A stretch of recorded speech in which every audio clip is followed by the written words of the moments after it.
So mag-attendance pa tayo dito. So countdown nito 1 to 3. So 1, 2, 3, smile. Okay, so one more time tapos start na tayo. So isa pa 1, 2, 3, smile. Okay. Okay, so thank you very much. Pwede na kayo mag-off cam or on cam. Pero pag magdi-discuss, pwedeng pa open mic na lang. Okay? So, welcome again to our accounting tutorials. Session 11 na tayo. December 7, 2021. Okay? So, yung previous topic natin, yung basic consideration sa partnerships, yung mga theory. So, ngayon, pupunta tayo sa more on application ng journal entry, kung paano natin i-form sa book, kung paano natin siya i-take into account. Okay, so session 11. Ang topic ngayon natin is partnership formation. So partnership formation, ang titignan natin dito is valuation of investments by partners. Okay, titignan natin kung magkano yung amount na yung capitalizable para pa mag-form sa ng partnership. Adjustments of accounts prior to formation. Okay, importante ito. Naka-procedural type ito. Ito laging gagawin natin. I-adjust yung mga accounts upon agreement ng mga partnership. Ganun. May mga consideration kasi sila matatakal natin. Okay, tandaan nyo yun. May mga usapan lagi ang mga partners bago sila mag-form. Sasabihin niya, ganyan dapat yung account, ganyan. Kaya mag-a-adjust tayo. So, adjustments of accounts prior to formation. And yung pangatlo, opening entries of partnership upon formation. Marami yan, di ba? Pag natakal nyo na yung partnership, meron dyan yung individuals without business. Meron yung, meron ng business, ang tawag doon sole proprietor, forming with individual with no business. Meron yung dalawa, 2 or more, sole proprietor, ibig sabihin with business na yung mga yun. Okay. So ako mag-i-intro muna. Si Miss Hazel na yung sa body ng topic natin. Okay, so start ko na tong intro natin. Valuation of investments by partners. Ayusin ko lang tong camera. Okay, so partners may invest cash or non-cash assets in the partnership. Tandaan niyo yan, yung cash or non-cash assets in the partnership kasi importante yan mamaya. If partner invest non-cash assets, they are to be recorded at values, at values agreed upon by the partners. Okay, so ang ibig sabihin niyang if partner invest non-cash assets agreed upon by the partners, dyan na yung sinasabi ko sa inyo yung magkakaroon ng adjustments. Kasi depende dyan sa agreement nila kung anong gusto nilang gawin sa value, kaya nga valuation of investments, sa value ng i-contribute nila. Okay, yung value ng inventory, sasabihin nitong gusto magipag-partner, dapat ganyan yung value niya, yung fair market value niya ngayon ganyan. Kaya i-revalue mo siya. Ganon rin sa land. Okay? Sa mga PPE. Ngayon, if there is no agreement, wala siyang sinabing agreement, yan yung sinasabi ko sa inyo, yung fair market value ang susundin. The contributions will be recognized at their fair market value. Okay, so parang parehas lang. Kung ano yung in-agree nila, yun, parang naka-influence lang dito. Pero sa problem natin, wala akong napansin. Sa magiging problem natin ngayon, wala akong nakita na walang agreement. So siguro, pag nakahanap tayo ng problem na walang agreement, i-share nyo lang sa amin, tapos gawin natin. Or pag may nahanap akong problem, ilalagay ko sa PowerPoint natin next time. Okay, so mostly dito yung topic natin. If partners invest non-cash assets, they are to be recorded at values agreed upon. Ngayon, pag nag-invest sila ng cash, simple lang. Kung magkano yung cash amount, yun na mismo yung investment niya. Yun na mismo yung amount. Okay? So dito lang sa non-cash asset, dyan lang tayo mag-a-adjust. Kasi may mga sasabihin siya dyan na kung magkano dapat yung value niya. So, mababago yung valuation niya, valuation of investments. Ang ibig sabihin na sa investments dito guys, yan yung contribution. Yan yung current na hawak niya na ibibigay niya na magpa-partner na sila. Tingnan natin dito sa next slide kung paano yun. So the next slide will be adjustments, okay? So parang procedural yung understanding natin dito. Adjustment of accounts prior to formation. Tanda niya, prior. Bago pa tayo gumawa ng partnership, may adjustments muna tayo. Okay, so in cases when prospective partner have existing businesses, dito muna tayo sa example na may existing. Okay, merong existing business yung mga partner. 2 or more partnerships have existing business yan. The adjustments of the assets and liabilities prior to formation will be similar to the adjustments we are already familiar with. Okay? So ano yung nakasanayan na natin adjustment sa, 'di ba, adjusting entries. So pag mag-a-adjust tayo dito, guys, parang adjusting entries lang. Pero may significant difference at significant yung may importanting difference dito. Hindi natin gagamitin ang nominal account. Anong ibig sabihin ng nominal account? Yan yung mga temporary account. Pag temporary, ibig sabihin hindi yan lalabas sa balance sheet. Temporary lang siya. Ano ba yung mga temporary account? Di ba yung mga expenses? May mga prepaid expense, ganon. Hindi prepaid expense, yung interest expense, ganon. Yung mga account na yun. Nominal account yung mga yun, mga temporary. So hindi raw natin gagamitin yan. Paano tayo wait lang. Tandaan nyo, paano tayo nag-adjusting entry? Ano yung mga involved pa nag-adjusting entry tayo? 'Di ba sa problem siguro na nadaanan nyo na, yung adjusting entries nyo may kinalaman sa interest, 'di ba? Pare sabi niya, yung interest ay yung notes payable nag-a-accrue ng interest 12% annually.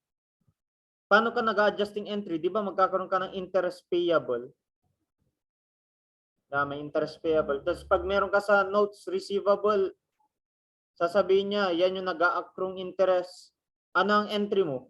Interest receivable tapos interest income sa credit. So ganun yung adjusting entry. Yung interest income, nominal account yun. Kasi income. Okay, tandaan nyo, nominal account. Laging may account title na income, na worth, or expense. Mga temporary accounts yung mga yon. Anong ginagawa nyo sa temporary accounts, guys? Pag meron kayong temporary account na ganun. Di ba, pagkatapos yung mag-adjusting entry, di ba nag-closing entry tayo at the end of the period? Ano yung closing entry natin at the end of the period? Di ba, ililipat natin siya sa income summary account. Di ba? I-close natin sa income summary account. Tapos yung income summary account na yun, i-close ulit natin, di ba? Ilalagay natin saan? Sa owner's equity account, yung capital account. Saan? Sa, kung ari, Esguerra Capital, ganon. Doon natin i-close yung income summary, di ba? So, ganon yung typical, yung normal na adjusting entry. Mag-a-adjusting entry tayo with nominal account, with nominal, yung mga expenses na may account, tapos mga income na account, okay? Temporary, tandaan nyo, pag temporary, hindi permanent, aalisin natin. So, saan pupunta sila? I-close natin sila sa closing entry. Okay? Pag kinlose natin sila sa closing entry, saan natin lilipat? Sa income summary na account title. Tapos yung income summary na account title, saan natin dadalhin yung income summary na account title? Di ba i-close ulit natin sa capital account? Meron kang credit na income summary account title. Pare, may credit ka income summary account title. Naka-credit. Okay? Credit yan. Tapos yung debit, kahit wag nyo nang intindihin, pare credit yung income summary natin. Paano natin siya ililipat sa Esguerra Capital? Di ba, ide-debit natin to. Ilalagay natin sa debit, tapos yung naka-credit ngayon, Esguerra Capital. Okay, so ibig sabihin dumagdag yung capital. Okay, yan yung basic sa normal. Ngayon, pag dumating tayo dito sa partnership natin, ang gagawin natin, hindi na natin gagamitin yung temporary account. Ang gagamitin na natin yung mismong capital account. So ano yung mismong capital account? Yung mismong Esguerra Capital na ang gagamitin.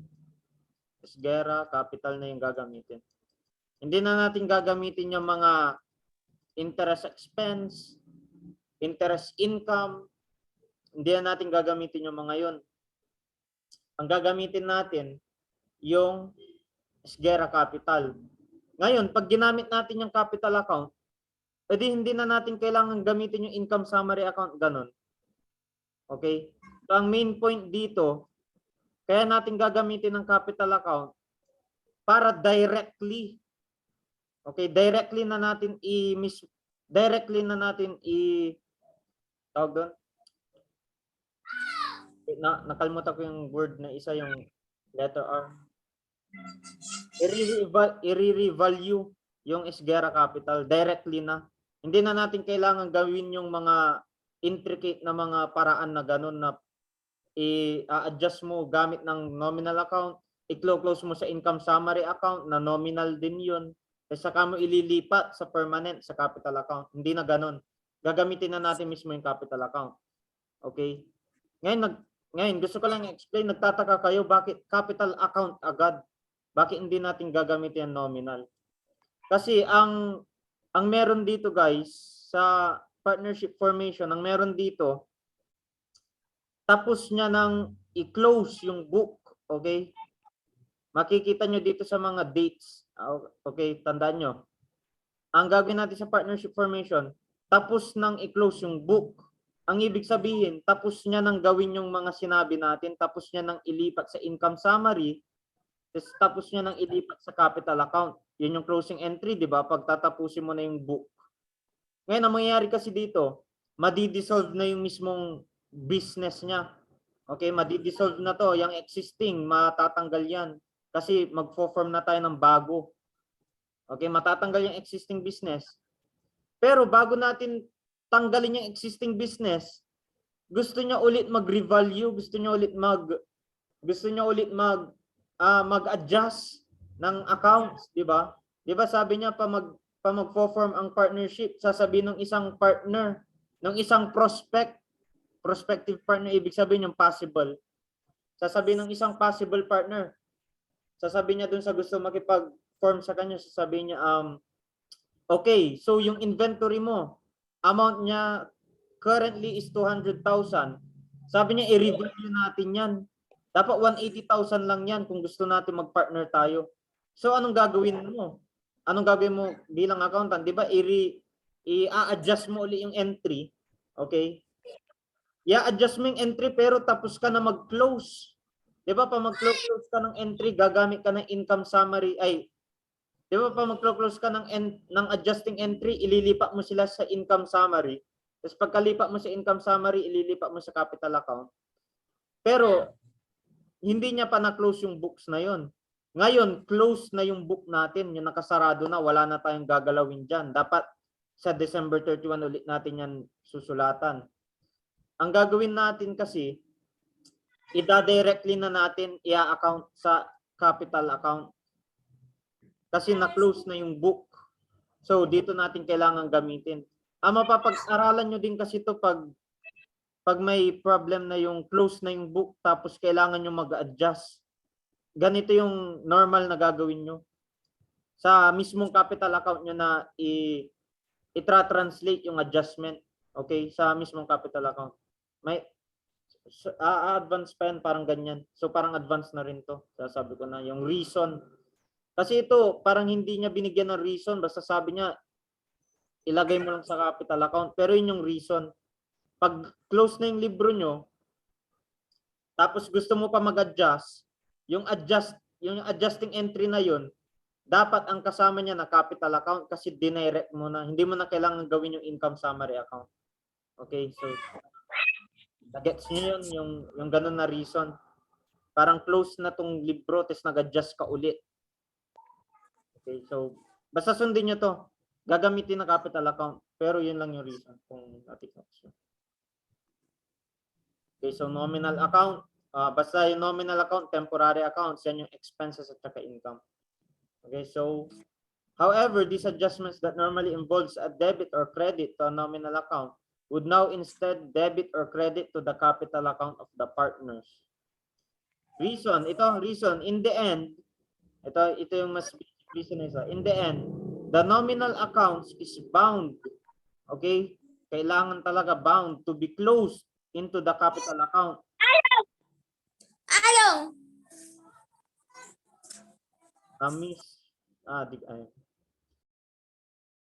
So, ito yung isa rin na reason. Parang complicated kasi yung pag-reasoning ko dito. In the end, the nominal account is bound to be closed into the capital account, leaving with the same result but longer. Okay, di ba longer? Ang sabi ko sa inyo, yung nominal account, ililipat mo pa sa income summary, kasi yung income summary account na yun, pupunta rin lamang sa capital account. Okay, so ang ginawa natin, i-capital account, direct na sa capital. Dinirect na mismo. Yun rin yung isang reason, pero may reason din yan kung bakit ganyan yung sinabi ko kanina. Kasi close na yung libro. Nakasarado na. So, anything adjusted, anything related about adjusting sa mga accounts, ang partner niya na capital account mismo. Okay, so yun lang. So, we will proceed sa next slide. Okay, to maintain the double entry system of accounting, a corresponding debit or credit to owner's equity, capital yan. Okay, same lang yan sa capital. Okay, capital account will be made. The following T account will serve to summarize the necessary adjustments to the capital account. Okay, ito yung pinaka-memorize nyo to. Pag magdi-decrease sa asset, sabi niya, inventory mo, 200,000. Dapat 180 na yan. So, nag-decrease ka ng asset, di ba? So, pag nag-decrease ka ng asset, ang ide-debit mo, yung Esguerra capital. Yan ang sabi niya, pag may decrease ng asset, yung owner's equity account mo, which is Esguerra capital in our example, naka-debit. Okay? Patapusin niyo muna to para ma-gets mo. Yung sulat. Debit yan. So, ano yung i-credit natin? Nag-decrease ka ng asset. Sabi niya, 200,000 yung inventory mo, dapat 180. So, credit to inventory. Okay, credit to inventory. Debit to Esguerra capital. Okay, nagigets nyo kung paano intindihin itong T account na nakasulat. Ito, nagets nyo. Kasi, yan yung T account ni owner's equity, okay? Ni Esguerra capital, tanda niya. Para Esguerra capital yan. Okay, so memorize niyo yan. Sabi niya, nag-decrease ng asset. Okay, so i-debit mo kagad sa Esguerra capital. So ano yung credit mo? Si inventory, kung ano yung asset na yun.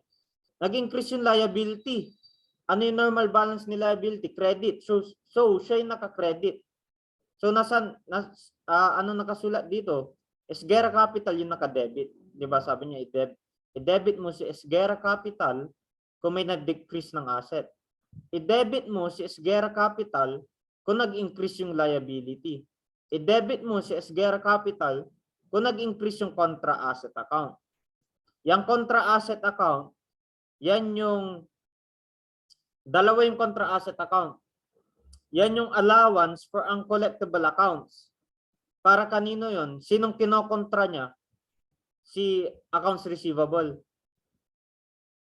Ito yung pinaka-common, si accumulated depreciation. Common yun, di ba? Nag-depreciation expense na kayo sa mga adjusting entry. Isa ring contra asset yun. Sinong kinokontra ni accumulated depreciation? Anything PPE related. Pwede si building, pwede si machineries, pero hindi si land, okay? Walang ganun kay land, walang depreciation kay land. Hindi nagde-depreciate si land. Okay? Nagre-revalue lang yun. Okay, so yun. Yan yung ibig sabihin niya. I-debit mo si Esguerra capital kung nag-decrease yung asset. I-debit mo, yan automatic naka-debit si Esguerra capital kung nag-increase si liability. Automatic naka-debit si Esguerra capital kung meron kang increase sa allowance for uncollectible accounts. Ngayon, kabaliktaran, i-credit mo sa Esguerra capital pag dumagdag si asset. Diba? Okay? May isa pang magandang explanation yan. Pag may diskarte kayo dito, pwede nyo gamitin yung ALE. Alam nyo ALE? Assets is equals to liabilities plus equity. Ang lagi nyo tatandaan sa ALE, equals nga, di ba? assets is equals to liabilities plus equity. So kung magkano si asset, dapat parehas niya yung amount na nandito sa kanan. Okay? Kung magkano si asset, parehas niya yung amount sa kanan. Paano pag zero si asset? Paano pag zero? Paano pag zero si asset? Yeah. Assets is equals to liabilities plus equity. Imagine nyo, zero si asset. Madali lang yan. Pwedeng dumagdag si equity, tapos si liability nag-minus. Negative. Okay? Paano natin sasabihin yan?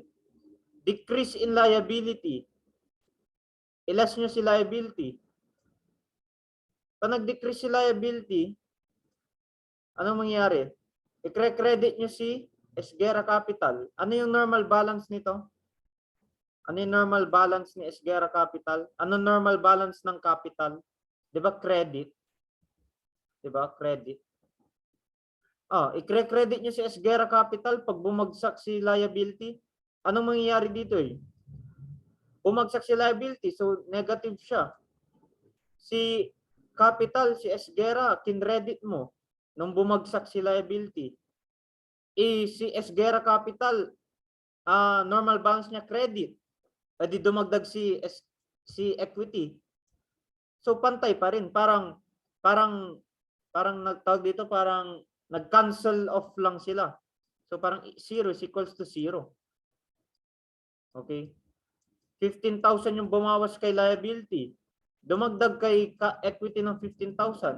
Ilan yan eh? 15,000 minus 15,000, di 0 din. So importante ito, malaking tulong tong ali para sa topic natin.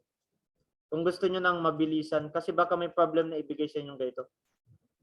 Okay, so sanayin natin, before tayo umalis sa slide na to. Pag may decrease kay asset, ide-debit mo daw si owner's equity account. Pwede yan si Esguerra Capital, lahat na may capital na worth. Pag nag-increase si asset, kabaliktaran, tataas si Esguerra Capital, so i-credit mo si Esguerra Capital. Okay. So next slide na tayo. Dito natin magagamit yung ali. Wait lang, nasan yung ali dito? Ayun, andito yung ali. So example, Emerita Geron and Emerita Modesto form a general professional partnership. Emerita will invest sufficient cash, okay? Sa Emerita, cash ang i-invest niya. Equal interest, tandaan yan, equal interest. Tandaan niya mga nilaline. Ang form niya ng partnership si Emerita Modesto. Si Emerita Modesto, transfer niya assets and liabilities. Assets and liabilities ang i-transfer niya. So, kailangan niyang, tignan niyo, magkakaroon dito ng adjustment.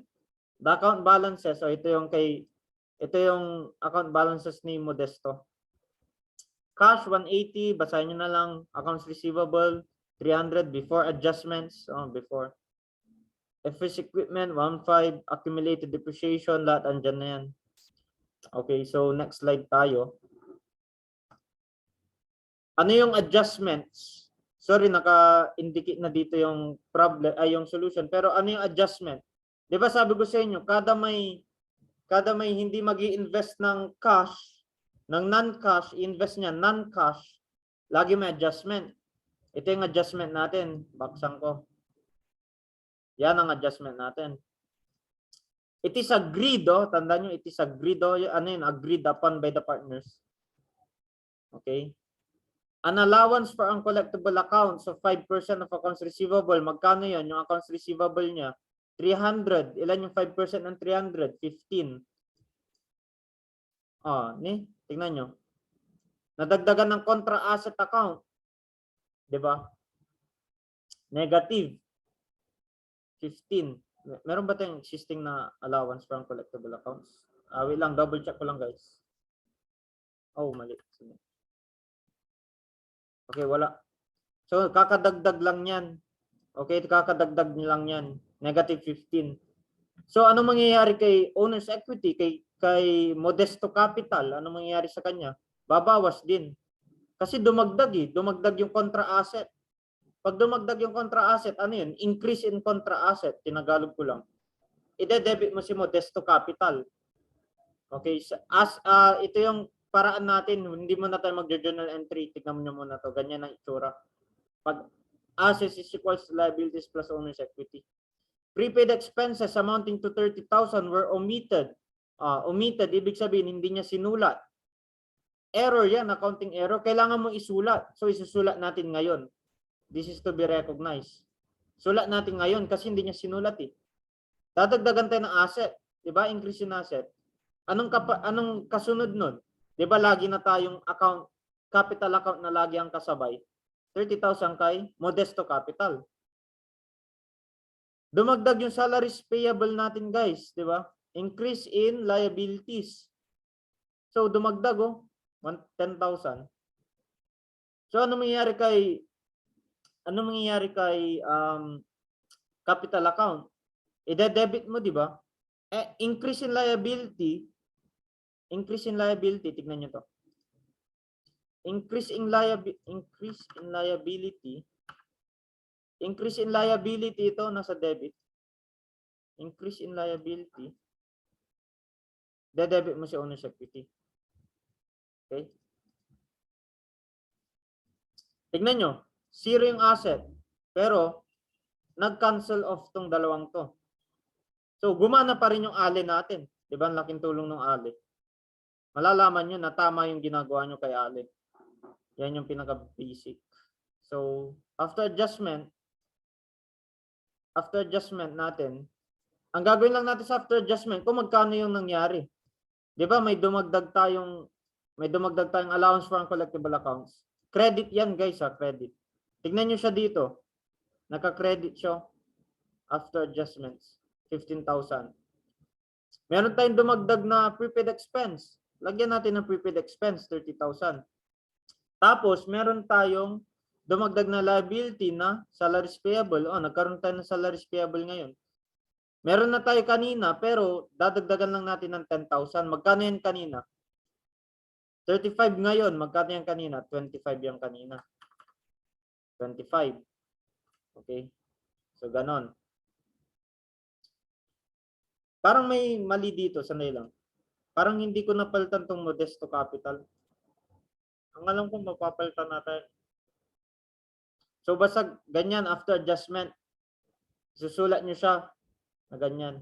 Hindi pa napapalitan si Modesto Capital kasi hindi pa natin kino-close, guys. Hindi pa tayo nag-close. So, pag gusto nyo makita yung journal entry niya, ganyan. So, ito yung adjustment, okay? Ito yung adjustment 1.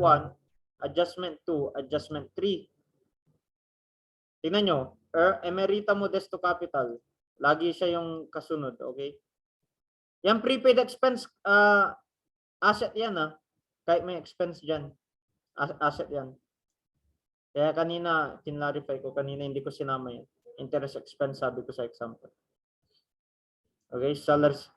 Di ba salaries payable, pare, may salaries payable ka dito sa debit. Kasi nadagdagan ka. Credit pa lang, nadagdagan ka ng 10,000. Okay. So, yun na ba lahat? Ale. Okay, yung additional dito na kay Miss Hazel. Siya na dito sa opening entries. Okay, so Miss Hazel, if you would let me explain the rest. Thank you. Okay. So, good morning. Next slide na po tayo. So, opening entries of a partnership upon formation. So, a partnership may be formed in any of the following ways. Number 1 is with no existing business, form a partnership. So, individuals na walang business is nag-form ng partnership. Example dito is yung magkakilala or magkaibigan, nag-decide sila mag-form ng partnership. So, kapag mag-entry tayo dito, lahat ng assets na i-contribute ay i-debit at i-credit kung may inassume na liabilities at credit din sa capital account each partner. So, mamaya may illustration for this. So, number 2, conversion of a sole proprietorship to a partnership. Letter A sole proprietor and a individual without an existing business to form a partnership. So, dito, yung isa may business na, and yung isa naman wala pa. Nag-form sila ng partnership. Since may dati ng business ang isa, kailangan natin ito i-adjust at i-close for the new books. Kasi hindi naman pwede na nag-form ng partnership and ang gagamitin pa rin ay yung dating books, di ba? So, letter B, 2 or more sole proprietors form a partnership. So, dito naman, mga sole proprietors sila and nag-decide mag-form ng partnership. Maybe, siguro, dati silang competitor and ayaw na nilang magbabaan ng price, ganon. Nag-decide na lang silang mag-form ng partnership. Or pwede din naman yung isa is supplier nung another sole proprietors and nag-decide sila na maging partners na lang. Like, since sa kanya lang din naman bumibili ng mga supply, yung mga ginagamit, what if maging partners na lang sila? So, since may kanya-kanyang books at records ang mga ito, is kailangan din nating i-adjust at i-close ang mga accounts nila according to fair value or yung napagkasunduan nilang amount ng bawat assets or liabilities na i-contribute nila. So, number 3, admission or retirement of a partner. So, dito naman, what if may bagong partner na papasok sa partnership and what if may aalis sa partnership? So, to be covered in another accounting subject. So, since sa ibang accounting subject, madidiscuss din to, hindi na muna natin to isipin and i-prioritize muna natin yung 1 and 2. So, next slide na tayo. So, illustration. Individuals with no existing business. So, wala silang business and nag-form lang sila ng partnership. So, on